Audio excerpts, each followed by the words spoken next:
2024년 연초부터 테슬라를 비롯한 전기차의 주가가 큰 폭으로 하향하고 있습니다. 나스닥 지수가 전고점을 향해 가는 가운데 거의 모든 기술주가 상승하고 있는 모습과는 정반대의 모습을 보이고 있어서 투자자로서는 안타까운 마음이 들 수밖에 없는데요. 이제 조금만 더 오르면 나스닥은 전고점을 돌파하게 됩니다. 2024년은 나스닥 지수가 계속 상승해서 전고점을 돌파하는 해가 될 것으로 예상됩니다.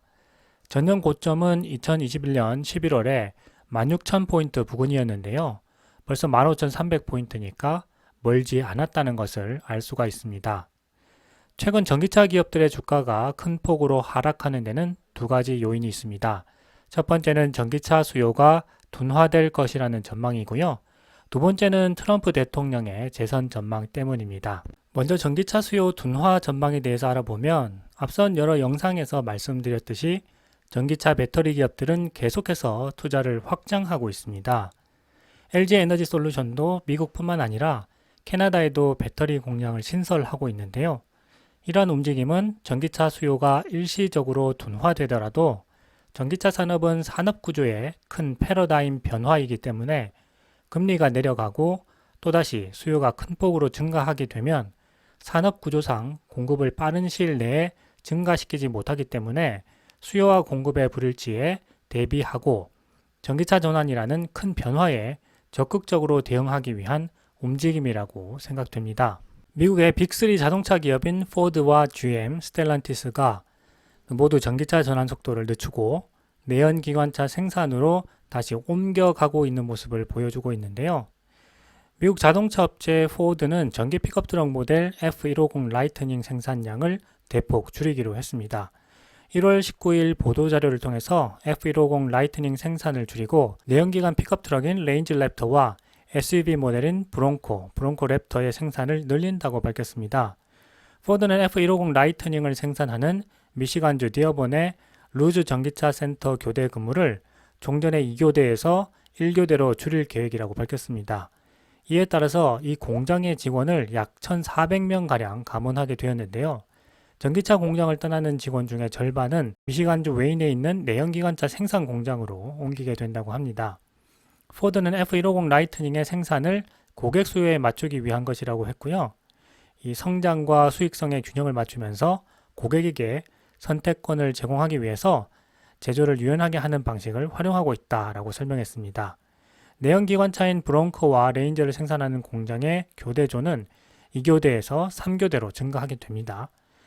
이로 인해서 직원 900명을 새로 충원하기로 결정했다고 합니다.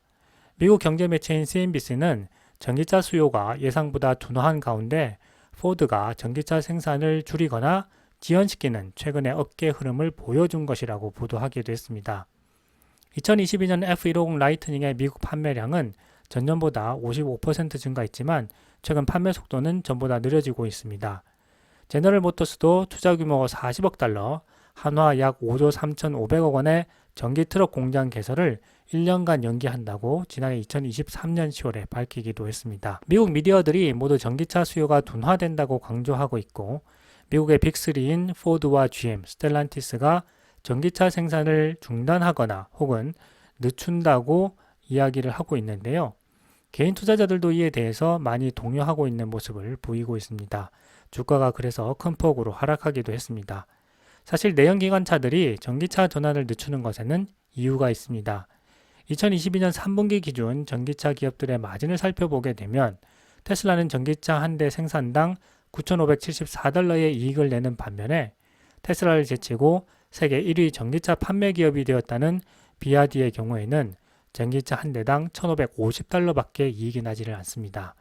포드는 전기차 한 대를 생산할 때 1,197달러의 손해를 보고 있고 중국의 샤오펑은 11,735달러의 손해를, 니오는 19,141달러의 손해를 보고 있는 상황입니다. 그리고 작년 2023년 9월에 미국 전미자동차 노동조합 UAW의 대규모 파업이 있었죠. 그리고 결과는 UAW의 승리로 끝이 났습니다. 전미자동차 노동조합의 대규모 파업을 요약해보면 다음과 같습니다. 이 증가하는 자동차 생산 비용을 부담하게 되었다고 하는 것인데요.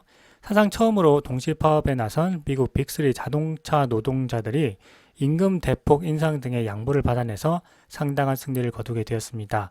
전미자동차 노동조합은 2023년 11월 30일 제너럴 모터스와의 임금 협상을 타결했는데요. 이 전주에는 포드와 스텔란티스에서도 협상을 이루어냈습니다. 포드와 스텔란티스는 4년 반 동안 25% 인상된 임금을 지급하기로 했고요. 물가와 연동해서 인상률이 실질적으로 지켜지도록 했습니다. 최고 수준 급여를 받는 이들의 시급은 현행 32달러에서 40달러 수준으로 증가하게 되었습니다. 뉴욕타임스는 이렇게 되면 최고 급여를 받는 노동자는 주 40시간을 일할 때 연봉 84,000달러, 하나로 약 1억 1천만 원을 받을 것이라고 밝혔고요. 신입 노동자의 시급은 28달러로 지금보다 68% 증가하게 된다고 합니다. 파업의 배경을 살펴보면 전미자동차 노조는 임금 40% 인상을 요구하면서 9월 15일 최초의 3사 동시 파업에 돌입했습니다. 노조는 2008년 금융위기 때 노동자들이 고통을 받으면서 업체들의 생존을 도왔지만 이후에 이윤을 많이 본 업체들이 보상해주지 않았다고 주장을 했습니다. 가파른 물가 상승률도 큰 폭의 임금 인상을 요구하는 근거가 되었는데요. 노조는 처음에 한 개 사업장에서만 파업에 나서다가 이를 점차 확대하면서 압박 강도를 높여서 노조원 15만 명 중에 4만 명가량이 파업에 참여하게 되었습니다. 파업으로 인해서 테슬라가 전기차 산업에서 유리한 고지를 차지할 것이라는 전망도 있었습니다. 이번 파업은 전기차로의 전환이 진행되는 중에 내연기관 자동차들의 노동자들이 주축이 되어서 진행된 점에 주목해야 한다라는 의견도 있었는데요. 전기차 분야의 선두 기업으로 노조가 없는 테슬라가 경쟁에서 더 유리해질 수 있다는 근거였습니다. 임금을 많이 올리게 되면 평균 생산비가 적은 테슬라와 경쟁하는 자동차 3사의 전기차 투자 재원이 줄어들게 되고 이것이 바로 테슬라의 경쟁력으로 이어지게 된다는 것이었습니다. 하지만 이번 파업으로 인해서 자동차 3사의 노동 조건 개선이 결국은 다른 업체 노동자들에게까지 영향을 미칠 것이라는 의견도 있습니다. UAW는 내연기관차의 전기차 전환도 막았다는 점에서 상당히 큰 영향을 주고 있는데요. 숀페인 전미자동차 노동조합 위원장은 테슬라나 미국에 사업장을 둔 외국 업체에서도 노동조합을 설립하는 것을 추진하겠다라고 밝혔는데요. 노조와 업체들은 전기차 배터리 생산 시설에도 이번 합의를 적용하도록 요구하겠다라고 밝혔습니다. 전미자동차 노조는 한국의 LG에너지솔루션과 GM의 합작사인 얼티엠셀즈 사업장 3곳에도 합의가 적용된다고 밝혔습니다. 오하이오주에서는 이 합작사 생산 시설이 가동 중이고요. 테네시주와 미시간주에 추가 시설이 건설 중입니다. 포드의 배터리 생산 시설 2곳에도 합의가 적용된다고 합니다. 전미자동차 노동조합의 파업에 찬성하는 정치적 지형에도 상당한 영향이 미치고 있습니다. 바이든 대통령은 9월 26일 미시간주 GM 공장 앞에서 미국 대통령으로서는 최초로 노동자들의 피켓팅에 합류해서 당신들이 받은 급여와 혜택은 상당히 올라야 한다. 포기하지 말라라고 촉구하기도 했습니다. 그리고 UAW의 협상 타결 소식에 기록적 임금 인상, 더 많은 유급 휴가, 더 큰 퇴직 후 보장이 담긴 역사적 합의라면서 반기는 메시지를 남기기도 했습니다. 이런 상황을 종합적으로 고려해 보면 내연기관차 회사들은 테슬라의 치킨 게임으로 인해서 전기차를 생산할 때마다 손해를 보게 되었습니다. 게다가 인플레이션 감축법 IRA로 인한 혜택도 크게 받지 못하게 되자 전기차 경쟁력은 떨어지는 가운데 2023년 9월 전미자동차 노동조합의 대규모 파업으로 인해서 생산 원가가 높아지게 되었습니다. 어쩔 수 없이 손해가 나는 전기차 사업부를 축소하고 이익이 나는 내연기관차 사업부를 늘릴 수밖에 없게 되었는데요. 거기다가 2024년 대선으로 인해서 바이든 대통령을 비롯한 많은 정치인들은 수많은 노동자들이 일하고 있는 내연기관차 기업들과 노동자들을 대변하는 정치적 상황에 놓이게 되었습니다. 트럼프 전 미국 대통령 역시 이러한 상황에 불을 붙이면서 자신이 대통령이 되면 IRA 법을 폐지하겠다고 했습니다. 결국 테슬라 주가 폭락은 작년 2023년 9월 전미자동차 노동조합의 파업으로 인한 전기차 생산 원가 증가로 내연기관차 기업들이 전기차 전환 속도를 늦추게 되었고 이에 대한 대응으로 전기차 전환 수요가 둔화된다고 레거시 미디어와 함께 분위기를 주도한 것이 큰 원인되었습니다. 2024년 1월 금리 인하 속도가 늦어질 것이라는 전망과 함께 이러한 전기차 수요 둔화 뉴스가 미디어를 뒤덮었고 테슬라 주가는 또다시 폭락하게 되었습니다. 그리고 2024년 11월 미국 대선을 앞두고 도널드 트럼프 전 대통령의 존재감이 커지면서 재생에너지 관련주 주가가 타격을 입고 있는 것도 큰 원인입니다. 증권가에서는 이미 법제화된 IRA가 트럼프의 존재감으로 희석되지 않을 것이기 때문에 이번 주가 폭락 시기에 저점 매수 기회로 삼아야 한다라는 의견도 내놓고 있습니다.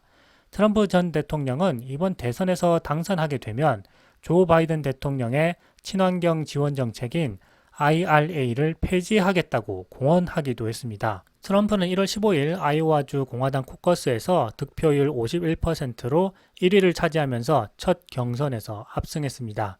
현재 미국에서는 공화당 내에 트럼프에 대항할 만한 후보가 없어서 트럼프의 경선 승리를 기정사실화하고 있기도 합니다.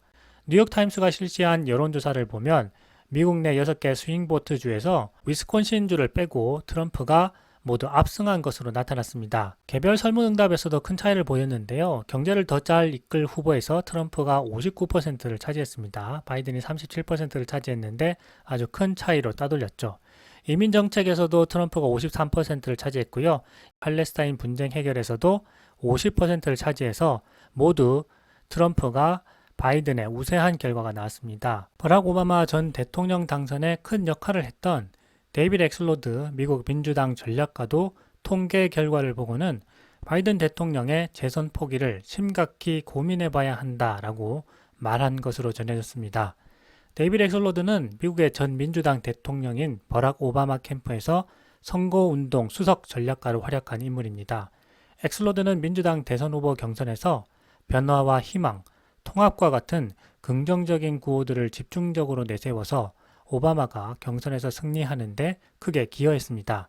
소년 시절부터 정치인을 지지하는 내용을 담은 차량용 스티커를 판매하면서 정치 감각을 익혔던 엑슬로드는 시카고에서 대학을 졸업한 뒤에 시카고 트리뷴 신문 정치부 기자로 활동하다가 폴 사이먼 전 상원의원 선거운동에 참여하면서 정가의 발을 내딛었습니다. 엑슬로드의 가장 큰 강점은 후보가 가진 개인적 경험들을 유권자의 요구와 연결시키는 재능이라고 합니다.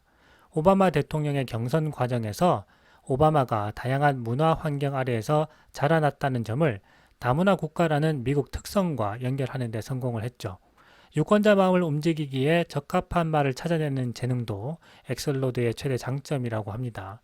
엑슬로드의 정치적 스승이었던 돈 로즈는 엑슬로드가 음악인으로 치자면 절대음감을 갖고 있는 것이다. 그런 능력은 상당 부분 타고날 수밖에 없는 것이라고 평가하기도 했습니다. 정치 전략 부문에서 상당히 뛰어난 전문가가 트럼프의 승리를 예견하고 있다는 것입니다. 그럼에도 불구하고 바이든은 출마 의지를 꺾지 않고 있습니다. 이런 가운데 테슬라의 주가가 큰 폭으로 하락하자 증권가에서는 트럼프발 악재로 인한 재생에너지주 주가 하락이 오히려 저가 매수 기회라는 이야기가 나오고 있습니다.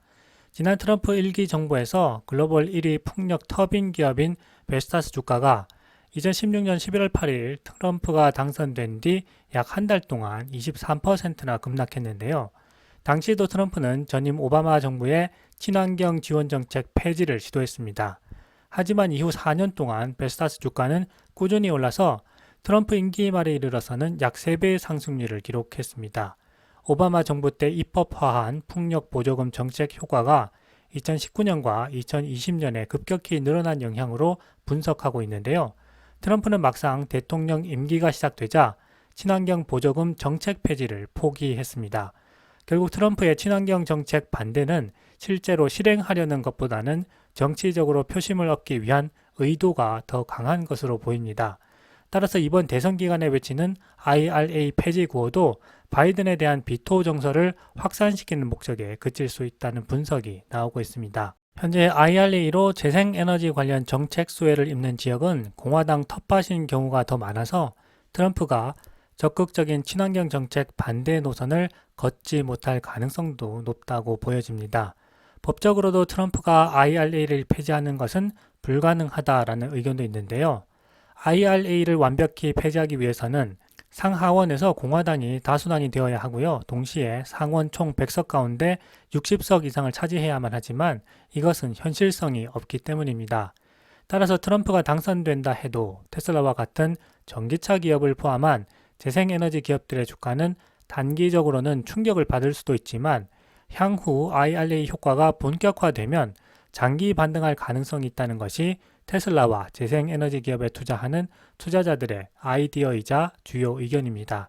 테슬라와 많은 전기차 기업 그리고 2차 전지에 투자하는 투자자들에게는 지금 이 주가 폭락이 어렵고 힘든 시기이지만 단기적인 주가 흐름에 편승하기보다는 다가올 큰 산업의 패러다임 전환에 주목하는 것이 개인 투자자로서는 큰 부를 얻을 수 있는 기회가 되지 않을까 생각해 봅니다.